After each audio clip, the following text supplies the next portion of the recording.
السنة خلصت، ولكن ممكن تكون عديت فيها بظروف صعبة استهلكت كل طاقتي فيها. ممكن تكون محققتش الهدف اللي نفسك فيه، بس ربنا عوضك خير أحسن من اللي كنت مخطط له. السنة دي علمتني مزعلش على حد معين، مزعلش على أي حاجة ضاعت من إيدي. ربنا قال: وعسى أن تكرهوا شيئا فهو خير لكم، وعسى أن تحبون شيئا فهو شر لكم.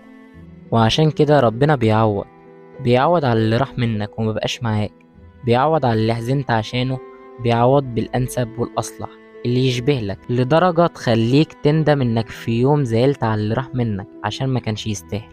يعني ربنا عمره ما يتمنى لك حاجة وحشة، كل اللي بيحصل لك ده مكتوب لك، وربنا أكيد هيعوضك خير، بس محتاج شوية صبر. السنة ديت علمتني ازاي ابقى لوحدي وما اتعشمش بحد غير ربنا، واتعلمت ان الصحة وراحة البال بكنوز الدنيا كلها. اتعلمت اننا فترات في حياة بعض، اتعلمت ان اللي بيروح ما بيرجعش، مش بيتنسى مهما مر عليه الزمن. السنة دي علمتني ازاي ابقى لوحدي واتعود على الوحدة، ومبقتش محتاج حد، ومبسوط جدا اني انطوائي. وعرفتني كل واحد على حقيقته، وعرفتني يعني ايه ناس تمثل انها بتحبك ومن جواهم سواد ولا يعرفوا اي حاجة عن الحب. واتعلمت ان مفيش حد بيكمل معاك للنهاية.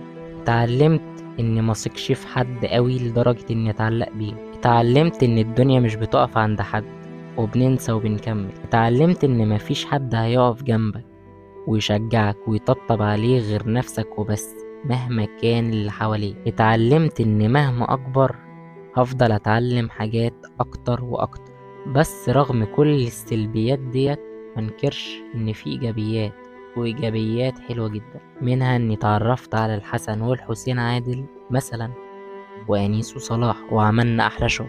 وبرغم ان قناتي القديمة اتقفلت ما يئستش، وعملت قناة جديدة وفي طريقها ل10,000 مشترك، والقناة اللي انتوا بتشوفوا منها الفيديو ده واللي هي في طريقها ل1,000 مشترك، والتيك توك اللي حاليا داخل على 30,000 متابع. كلها إنجازات بسيطة أنا ما كنتش أحلم بيها، لكن حققناها في وقت قياسي جدا، الحمد لله دائما وأبدا. رسالتي من الفيديو ده: ما تيأسش وكمل لنهاية الطريق.